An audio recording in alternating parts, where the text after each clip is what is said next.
नमस्कार। आज हम स्टडी करेंगे पूर्ण तरंग दिष्टकारी फुल वेव रेक्टिफायर। जैसा कि हमने पूर्व में बताया कि अल्टरनेटिंग करंट या प्रत्यावर्ती धारा का उत्पादन और संचरण आसान होता है, प्रोडक्शन एंड ट्रांसमिशन इजी है, लेकिन दिष्ट धारा का उपयोग इलेक्ट्रॉनिक उपकरणों में आसान होता है। इसलिए एसी को डीसी में जो कन्वर्ट करते हैं उस प्रोसेस को रेक्टिफिकेशन कहते हैं। प्रत्यावर्ती धारा को दिष्ट धारा में कन्वर्ट करने की जो प्रक्रिया है उसको दिष्ट कारण कहते हैं। जैसा कि पूर्व में हमने स्टडी किया कि हाफ वेव रेक्टिफायर में जो एफिशिएंसी है वो 50% से भी कम होती है, क्योंकि आधी जो उसमें से धारा है वो काम में नहीं आती। इसलिए फुल वेव रेक्टिफायर यहाँ हम यूज़ कर रहे हैं। इसमें वी इनपुट यहाँ पर दिया जाता है, जो भी है उसको ट्रांसफार्मर से कनेक्ट किया जाता है, और यहाँ पर म्यूचुअल इंडक्टेंस के द्वारा यहाँ पर सेकेंडरी कोयल के ट्रांसफार्मर में म्यूचुअल इंडक्शन से धारा प्रवाहित होती है। अगर यहाँ प्राइमरी ट्रांसफ़र में सेकेंडरी ट्रांसफ़र पे नंबर ऑफ टर्न्स ज़्यादा है तो ये स्टेप डाउन ट्रांसफ़र हो जाएगा, प्राइमरी में कम है सेकेंडरी में ज़्यादा है तो स्टेप अप ट्रांसफ़र हो जाएगा।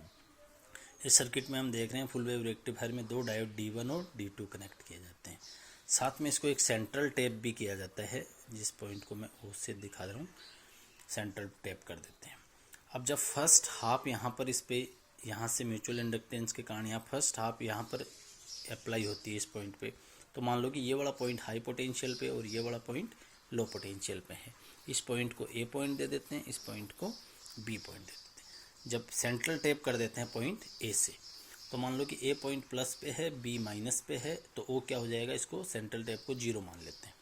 तो ए जब प्लस पे होगा तो D1 डायोड फॉरवर्ड बाइस होगा, और D2 डायोड जब नेगेटिव पे होगा तो यहाँ पर पी टर्मिनल है ये, और ये एन टर्मिनल है, इसमें ये P है और ये इसमें N है।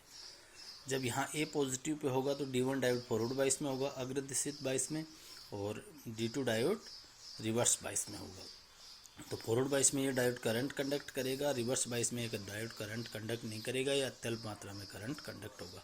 तो यहाँ से तो कोई धारा पास नहीं हो रही, और यहाँ से जो करंट आ रहा है वो क्या करेगा, यहाँ से ये एक पूरा कंप्लीट पाथ बनाएगा, और यहाँ इसके आउटपुट के लिए हम क्या लगा देते हैं, लोड रेजिस्टेंस, और इस लोड रेजिस्टेंस से क्या ले लेते हैं, आउटपुट ले लेते हैं। अब सेकंड हाफ साइकिल के लिए जो द्वितीय अर्धचक्र होगा उसके लिए क्या होगा कि मान लो कि ए पॉइंट नेगेटिव पे है और बी पॉजिटिव, या कह सकते हैं कि बी हाई पोटेंशियल पे होगा और ए लो पोटेंशियल पे होगा।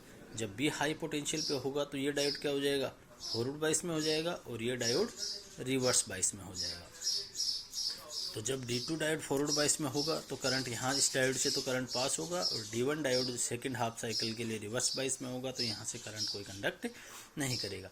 अब जब सेकंड हाफ साइकिल के लिए ये डायोड फॉरवर्ड बाइस में है तो यहाँ धारा इस तरह से प्रवाहित होगी, और लोड रेजिस्टेंस से पास होने वाली धारा की दिशा फर्स्ट हाफ साइकिल में भी इधर थी इस डायरेक्शन में, और सेकेंड हाफ साइकिल के लिए भी इसी डायरेक्शन में है, इसी दिशा में। तो लोड रेजिस्टेंस से आउटपुट ले लिया जाता है। फिर अगर थर्ड हाफ साइकिल जब इस पे आता है तो पॉइंट ए हाई पोटेंशियल पे, पॉइंट बी लो पोटेंशियल पे हो जाता है, और वही प्रोसेस रिपीट होने लग जाती है। तो इसमें देख रहे हैं कि हम फुल वेव रेक्टिफायर में दोनों हाफ साइकिल में लोड रेजिस्टेंस से प्रभावित होने वाली धारा की दिशा एक ही समान है। अब जब फर्स्ट हाफ साइकिल आएगा तो यहाँ D1 डायोड से आउटपुट लोड रेजिस्टेंस पे ले लेंगे, सेकेंड हाफ साइकिल के लिए D2 डायोड से, थर्ड हाफ साइकिल के D1, और इस प्रकार से आउटपुट इसमें लिया जाता है।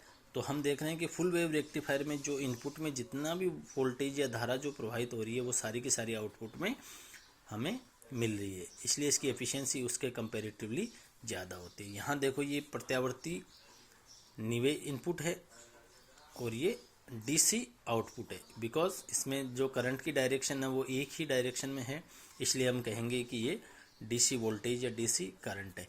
लेकिन ये इसका मैग्नीट्यूड चेंज जो हो रहा है वो किसके कारण हो रहा है, कि इसमें प्रत्यावर्ती धारा या AC के जो प्रॉपर्टी अभी है वो मैग्नीट्यूड चेंज करने वाली, लेकिन इसकी डायरेक्शन चेंज नहीं होती। इसमें जो मैग्नीट्यूड जो चेंज करने वाली जो प्रॉपर्टी है उसको रिपल फैक्टर भी कहेंगे, और उस रिपल फैक्टर को रिमूव करने के लिए यहाँ फिल्टर सर्किट्स यूज किए जाते हैं। इस प्रकार हम देखते हैं कि हाफ वेव रेक्टिफायर की तुलना में फुल वेव रेक्टिफायर या पूर्ण तरंग दिष्टकारी अर्ध तरंग दिष्टकारी की तुलना में दुगना एफिशिएंट होता है, इसलिए इसको उसके कंपैरेटर में ज़्यादा यूज किया जाता है। धन्यवाद।